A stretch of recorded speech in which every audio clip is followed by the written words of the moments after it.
जिला ऊना में वैसे तो कहने को कई गौसदन बनाए गए हैं, लेकिन देसी गौवंश के संरक्षण हेतु कोई भी अहम कदम नहीं उठाए जा रहे हैं। ऐसे में जिला ऊना में एक समाज सेवी ने देसी गाय के पालन और गौ माता से जुड़ी अपनी संस्कृति को जन जन तक पहुंचाने का बीड़ा उठाया है। जैसे सभी जानते हैं, देसी गाय के दूध में पौष्टिक तत्व होते हैं और इससे कई बीमारियों को दूर किया जा सकता है, जबकि इनके दूध की बिक्री बहुत ही कम मूल्य से हो रही है, जो कि गौसदन के संचालकों के लिए चुनौतीपूर्ण है। गौसदन संचालक और समाज सेवी का कहना है कि देसी गायों की देखभाल के लिए मेहनत के साथ साथ इनके खर्चे भी बढ़ गए हैं। ऐसे में उन्हें सरकार से अपील है कि वे देसी उत्पाद को बढ़ाने में उनका सहयोग करें, ताकि वह अपने गोवंश को सुरक्षित कर उनकी सेवा कर सकें। इस दिशा में कृषि मंत्री वीरेंद्र कंवर ने गौ सदनों को 500 रुपये प्रति गाय देने व गोवंश को सुरक्षित करने के लिए बेहतर कार्य प्रणाली तैयार की है। लेकिन देसी गोवंश को सुरक्षित करने के लिए सरकार को अलग एक मुहिम चलाने की आवश्यकता है,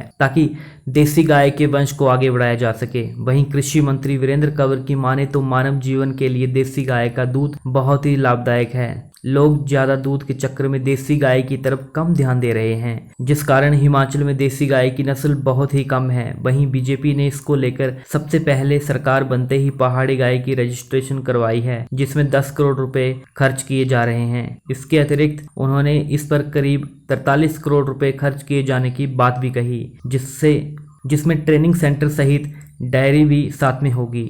इसके अतिरिक्त उन्होंने कहा कि प्रदेश सरकार गौ संरक्षण को लेकर और भी कई कदम उठा रही है।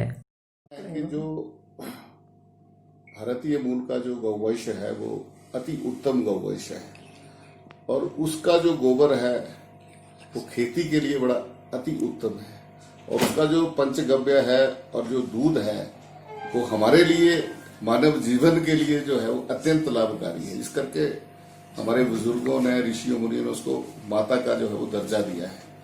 और आज हमने जो है वो दुग्ध क्रांति के चक्कर में, दूध क्रांति, सफेद क्रांति के चक्कर में हमने सफेद क्रांति के चक्कर में हम विदेशी जर्सी और होस्टन लेकर के आए हैं। लेकिन हमने जितनी भी हमारी हिमाचल प्रदेश के अंदर जो हमारा जो गौवंश था वो सारे का सारा क्रॉस ब्रीड हो गया। आज अगर गौ बचेगी तो खेती बचेगी, खेती बचेगी तो पर्यावरण बचेगा और पर्यावरण बचेगा तो मानव जीवन रहेगा। और इसके लिए हमने सरकार बनते ही हमने जो है वो एक रजिस्ट्रेशन जो है वो हमने बड़ा प्रोजेक्ट बना करके एक रजिस्ट्रेशन भी जो है वो पहाड़ी गाय की करवाई है, जिसमें 10 करोड़ रुपए जो है वो उसके ऊपर जो है वो खर्च होगा। हमने एक सेंटर ऑफ एक्सीलेंस और उसमें भी जो है वो ट्रेनिंग सेंटर भी होगा, डेयरी होगी, वो 45 करोड़ रुपए से जो है वो ऊना में बन करके तैयार होगी और उसमें विशुद्ध रूप से जो है वो भारतवर्ष का जो है वो गौवंश, साहिवाल, गिर और रेड सिंधी ही जो है उसमें होगी। एक गोकुल ग्राम जो है वो यहाँ पर बन रहा है और हम और भी अलग अलग तरह के जो है वो प्रयास जो है वो गौ के संरक्षण के लिए भी कर रहे हैं, ताकि संवर्धन के लिए भी कर रहे हैं कि गाय किसान के लिए लाभकारी हो। 2 लीटर 3 लीटर दूध देने वाली नहीं हो, 10 और 15 लीटर दूध देने वाली गाय हम तैयार कर सकें। ऐसा एक कार्यक्रम जो है वो हिमाचल प्रदेश की सरकार जो है लेकर के आई। सर, गौशाला हमने 2008 से शुरुआत की थी और अभी तक इस समय हमारे पास लगभग 80 गौएँ हम देख रहे हैं, जिसमें लगभग 15 गौएँ हमारी दूध दे रही हैं। और अभी हमारा जो मेन फोकस है वो नस्ल सुधार पे है।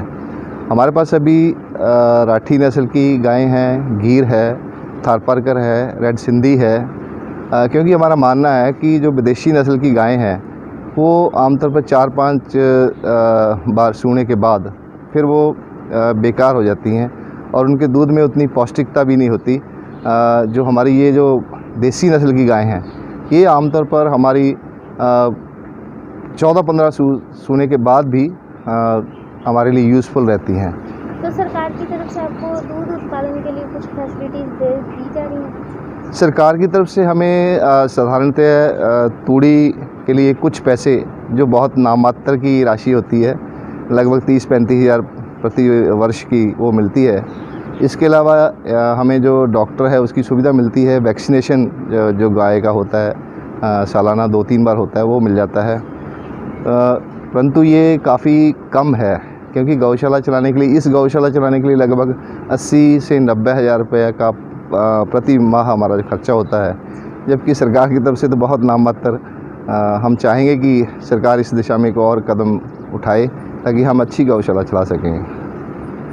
ये अपना जो स्वदेशी धन है, गऊ, अपनी गऊ माता है, इसको नहीं रख रहे।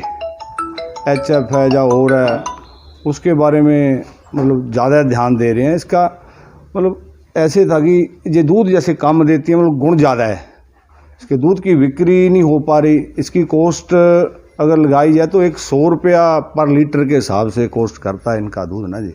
तो लोग जागरूक नहीं है, वो HF को रख रहे हैं, और दूध में वो जो दोष है, वो दोष जो कि दूध पीकर सभी तो बीमार हो रहे हैं। बिल पावर की सरकार से मैं यही गुजारिश करता हूँ कि ये जो हमारा पुरातन गौधन है, जो शास्त्रों में भी है, सब है, तो उसके लिए कुछ ना कुछ करे।